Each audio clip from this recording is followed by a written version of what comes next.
حامد و مصلی اما بعد، محترم بزرگوں، دوستو، قربانی کے لیے چند شرائط ہیں، اور دوسری چیز یہ ہے کہ قربانی کس پر واجب ہے۔ تو سب سے پہلی شرط یہ ہے کہ مسلمان ہو، کیونکہ ایمان کے بغیر کوئی بھی عبادت قابل قبول نہیں ہے۔ دوسری شرط یہ ہے کہ آزاد ہو۔ تیسری شرط ہے وہ عاقل و بالغ ہو۔ چوتھی شرط ہے کہ وہ مقیم ہو، سفر میں ہو تو اس کے اوپر قربانی واجب نہیں۔ پانچویں شرط یہ ہے کہ وہ صاحب نصاب ہو۔ اب صاحب نصاب کون ہے، اس کو سمجھنے کے لیے چند چیزیں ہیں جس کے ذریعے سے آدمی صاحب نصاب ہوتا ہے۔ پہلی چیز سونا ہے، دوسرا چاندی ہے، تیسری چیز نقد روپے ہیں، اور چوتھی چیز مال تجارت ہے، اور پانچویں چیز ضرورت سے زائد چیزیں ہیں۔ تو سونا، چاندی اور نقد روپے یہ تو واضح ہے۔ جو مال تجارت ہے، مال تجارت اس کو کہتے ہیں جو بیچنے کے لیے خریدی گئی ہو۔ دکان کے اندر جتنی چیزیں ہیں وہ ساری چیزیں بیچنے ہی کے لیے ہیں۔ اسی طریقے سے کوئی زمین خریدتا ہے بیچنے کے لیے، مکان خریدا بیچنے کے لیے، یا گاڑی خریدا بیچنے کے لیے، تو یہ بھی مال تجارت میں شمار ہوگا۔ اور پانچویں چیز ضرورت سے زائد چیزیں ہیں۔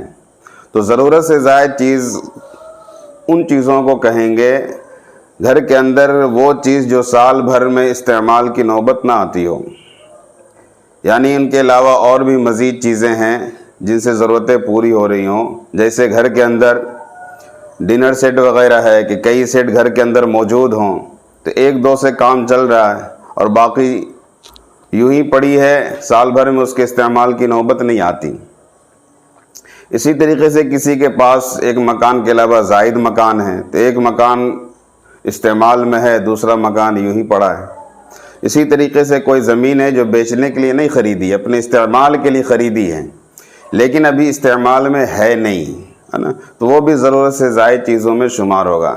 تو یہ پانچ چیزیں ہیں جس کے ذریعے سے قربانی کا نصاب، قربانی واجب ہو جاتا ہے، وہ آدمی صاحب نصاب کہلاتا ہے۔ ابھی یا تو یہ پانچوں چیزیں کسی کے پاس ہوں گی، یا ان میں سے دو چار چیزیں کسی کے پاس ہوں گی، ہے نا۔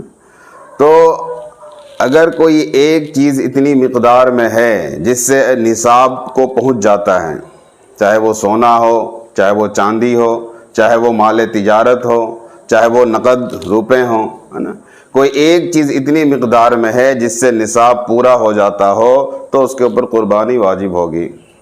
اور کوئی ایک چیز اتنی مقدار میں نہیں ہے، نہ سونا اتنی مقدار میں ہے، نہ چاندی اتنی مقدار میں ہے، نہ مال تجارت ہے، نہ کیش جو روپے ہے وہ اتنی مقدار میں ہے کہ وہ نصاب کو پہنچ سکے، تو ان پانچوں چیزوں کو جوڑا جائے گا۔ ان پانچوں چیزوں کو جوڑنے کے بعد اگر نصاب کی مقدار تک پہنچتا ہے تو پھر قربانی واجب ہوگی، اور اگر نصاب تک نہیں پہنچتا پھر قربانی واجب نہیں ہوگی۔ اب اگلا مسئلہ یہ ہے کہ نصاب کیا ہے۔ تو ہم جیسا کہ جانتے ہیں کہ نصاب 7.5 تولہ سونا ہے یا 52.5 تولہ چاندی ہے۔ زکوٰۃ میں اور قربانی میں تھوڑا سا فرق ہے۔ زکوٰۃ کا معاملہ یہ ہے کہ جو مال ہے اس پہ سال گزر چکا ہو تب زکوٰۃ فرض ہوتی ہے۔ قربانی کے لیے سال کا گزرنا ضروری نہیں ہے، اس وقت آدمی کے پاس اتنا مال ہو تو اس کے اوپر قربانی واجب ہو جاتی ہے۔ یعنی 10 ذی الحجہ سے لے کر 12 ذی الحجہ کے شام تک آدمی کے پاس اتنا مال ہو جو نصاب کے مقدار تک پہنچ جائے تو پھر وہ آدمی صاحب نصاب مانا جائے گا اور اس کے اوپر قربانی واجب ہوگی۔ اس سے پہلے اور اس کے بعد کا شمار نہیں ہوتا، اس وقت کا شمار ہوتا ہے کہ اس وقت آدمی کے پاس اتنا مال ہو۔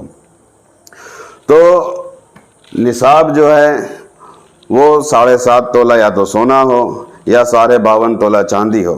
اگر 7.5 تولہ سونا ہے تو پھر باقی چیزوں کو دیکھنے کی ضرورت نہیں، وہ آدمی صاحب نصاب ہے۔ 7.5 تولہ سونا تو نہیں ہے لیکن 52.5 تولہ چاندی ہے، تو پھر وہ آدمی صاحب نصاب ہوگا، پھر باقی چیزوں کو دیکھنے کی ضرورت نہیں۔ اب نہ سونا مقدار کے مطابق ہے، نہ چاندی اتنا ہے کہ مقدار کو پہنچ جائے، دونوں ہے لیکن تھوڑا تھوڑا، کچھ سونا ہے، کچھ چاندی ہے، اور کچھ نقد پیسے ہیں، ہے نا۔ تو اب مسئلہ یہ ہے کہ اعتبار کس کا ہوگا، سونے کا اعتبار ہوگا یا چاندی کا اعتبار ہوگا؟ تو زکوٰۃ میں ہم جانتے ہیں کہ اعتبار چاندی کا ہوتا ہے، کہ اگر سونا 7.5 تولہ نہیں ہے تو پھر سونے کو چھوڑ دیا جاتا ہے، پھر چاندی کا اعتبار ہوتا، پھر وہ سونا اور چاندی اور باقی چیزوں کو ملا کر چاندی کے مقدار تک اگر پہنچ جاتا ہے، اتنی مالیت ہو جاتی ہے، تو وہ زکوٰۃ فرض ہو جاتا ہے۔ تو قربانی کے لیے بھی جو نصاب ہے وہ یہی ہے کہ سونا اگر اتنی مقدار میں نہیں ہے تو پھر چاندی کا اعتبار ہوتا ہے کہ 52 تولہ چاندی کی مقدار جو ہے، یہ اتنی رقم آدمی کے پاس ہے ان تمام چیزوں کو جوڑ کے، تو پھر وہ آدمی صاحب نصاب ہوگا، اس کے اوپر قربانی واجب ہوگی۔